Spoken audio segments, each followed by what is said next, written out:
Hey there. What we're looking at right now? Well, you can probably figure it out. We're looking at a comparison of the same scenes as taken from, on the left, 4K video from Dolphin, which is what we've been using for this playthrough, and on the right, 480i video, which is what you would be actually getting if you were playing this on real hardware, a GameCube, or in this case, a Wii, which is what I captured it from over component cables. So we're seeing the difference here because I just thought it would be good to see what the game actually looks like. If you had a GameCube or a Wii and you hooked it up to an actual TV and you played the game, here's what it is. And it actually holds up better than I thought it might, like stretched out like this to a 4K video. I thought it would look worse than this. But the style of the game, with just big, bold colors, really holds up well, I think, even though you can see how much of a benefit it gets at 4K, just because everything is rendered so sharply, like the differences between the colors and the shading. This game up-reses a lot better than most games from this generation. The GameCube, PlayStation 2, Xbox generation.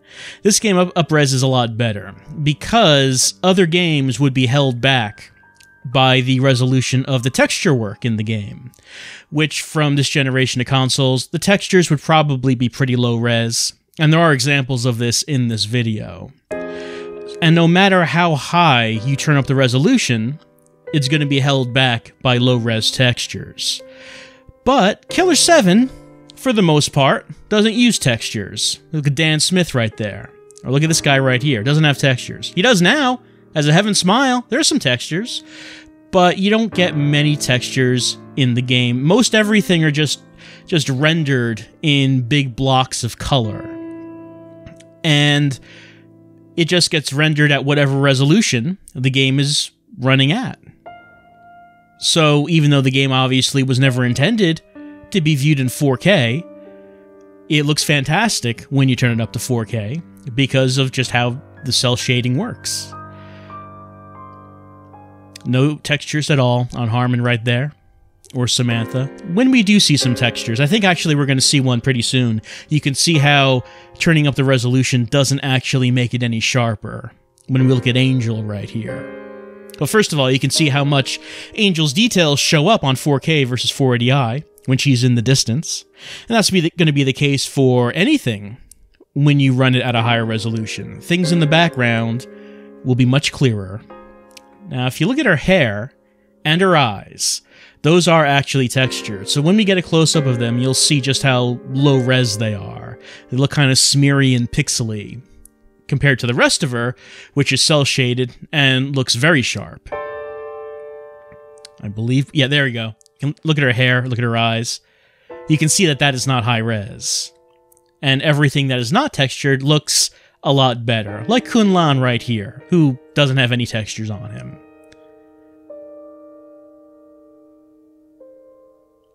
And when you look at this, it does make you think about how easy it could be to make an HD version of Killer7, an HD remaster. Because it already looks so good, how much work could it really be?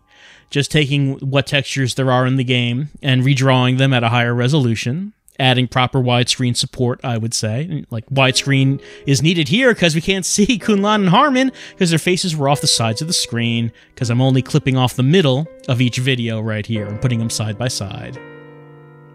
So you wouldn't think it would be too much work because of how good the game already looks.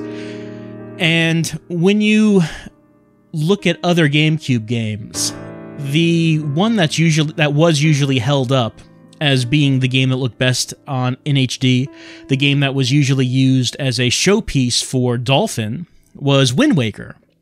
Because of Wind Waker cell shading. It looked fantastic when you turn it up to high resolution. It looked like a modern game, even though it was made for the GameCube. Same way with Killer7.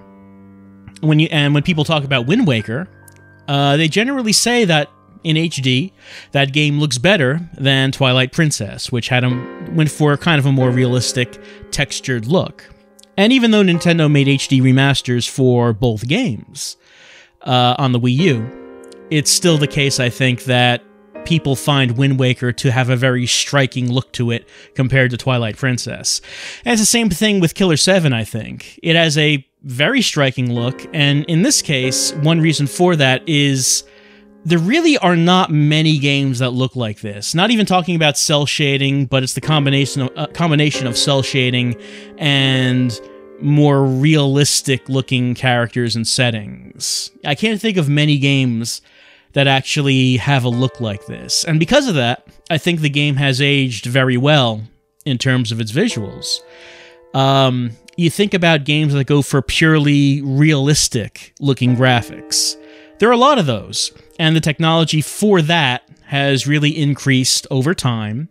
You think about what a realistic looking game looked like on like the PlayStation 2, like what a Call of Duty game looked like, versus what a realistic game looks like now on PCs and modern consoles, and you can tell that the graphics have dramatically improved. There's no comparison. But when you look at a game like this, which uses a style that really is not used much at all, it still looks very fresh. It doesn't look dated at all, just because it's not done often. I'm trying to think of any games that actually do look like this. And I really can't think of many. Like, there was that one game called 13, I think it was on the PS2, that went for sort of a realistic yet cel-shaded look, but not many games go for it. So that's another reason I think that the graphics of Killer7 hold up so well, just because of how unique the visuals look. And again, even when you look at it at 480i, it's still a very striking looking game. The one thing I do notice is that the colors in the 480i version, a little duller, just a little bit duller. That's something that I don't miss from SD games. Standard definition is that the colors were never quite right compared to, say, on the left. You kind of get more deeper, richer colors. Oh, yeah, we're on this scene. Something I didn't really think to mention when we were watching this scene is that you think about what's going on here. You have these generals sitting at this table watching radar, I guess. Just waiting to see if any missiles are in the air. And hey, there are. Time to call the president. And I just kind of find that funny because this scene sort of seems like what a child would write if they had to write a scene like this. They had to come up with an explanation for the military, knowing that the missiles are in the air. They had to write a scene that shows that. And then, you know, from there we get to the Killer7 getting their mission. So how does Suda write this scene? He writes a bunch of generals in a dark room looking at radar screens and saying, hey, there are missiles. Because that's what generals do. That's how that works. But even though I find that scene funny, that doesn't have anything to do with the images that we're looking at right now. Doesn't have anything to do with the graphics. What does have something to do with the graphics is that city background. It obviously looks a lot sharper. Here's Mills. He has a mission. Gonna hand us that envelope. The envelope itself is textured. For some reason. You can see it right there. And there's the photo of Fukushima.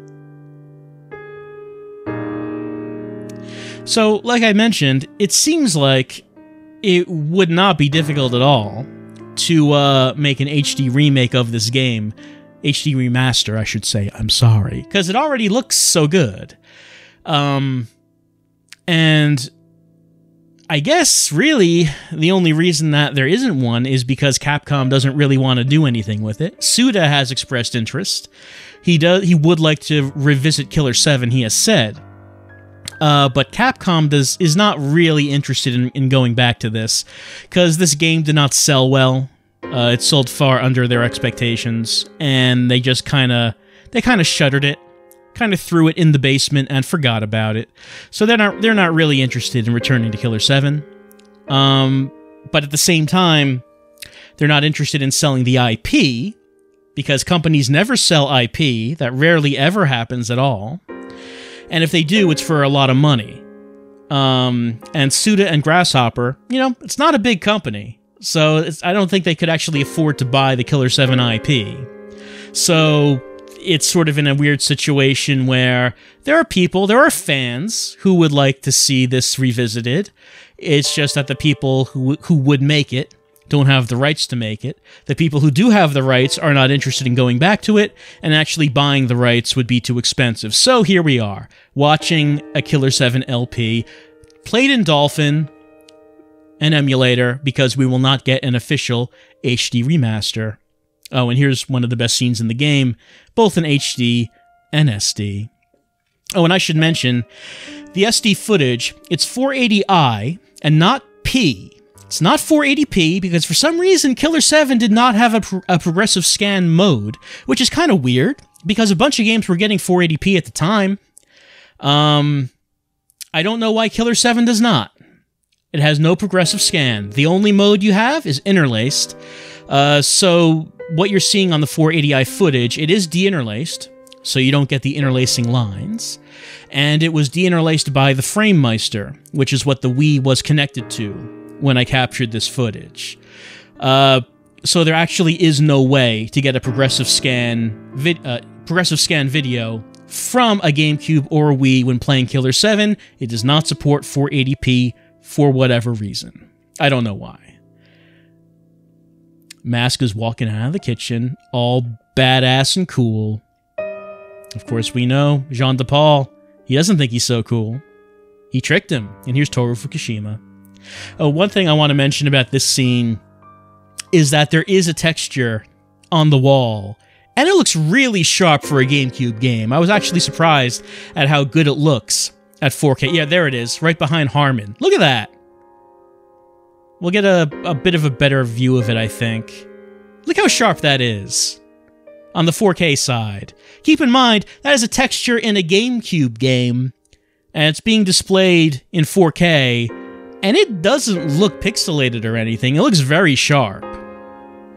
That's kind of a funny thing, because if you play older games, older polygonal games, at higher res, you'll see that the textures are much more detailed than they tend to appear when you play them on actual hardware. Many times the textures will be displayed at a lower resolution, especially when you go back to like the PlayStation 1 era. Silent Hill 1 had a bunch... There we go. See that text? Look at that on the 4K side. That doesn't look out of place at all. It doesn't look pixelated. That looks fantastic, and that's a GameCube texture. But yes, Silent Hill 1 on the PS1 was a game where you have an example of that, where you have a bunch of textures that you can't really make out very well playing on the PS1, but if you played in HD on an emulator, you see it a lot better. And that's kind of funny, because you know the makers of this game, they never intended for you to be able to see the game at this resolution. Obviously not. It was only made to be seen at 480i. 4K? What's that? In the mid-2000s, no one even knows what 4K is. And yet the game still looks so good when being rendered at 4K. And I can only hope that maybe someday there might be a chance at seeing a Killer 7 HD remaster. I'm not getting my hopes up for it. I honestly don't expect it to ever happen. And that's one reason why I'm doing this LP now of an emulated version, because I don't expect an official HD version would ever happen. The interest on Capcom's part, I just don't think is there. Well, here's Julia, come to serve us our refreshments. Very small refreshments. Look at those plates. There's barely anything on them. But she's here to serve us our refreshments, and you know what that means. There you go. Boom. That means it's time to go. It means it's time for this video to end as Harman wheels himself out of here. And I'll see you next time for some more Killer 7.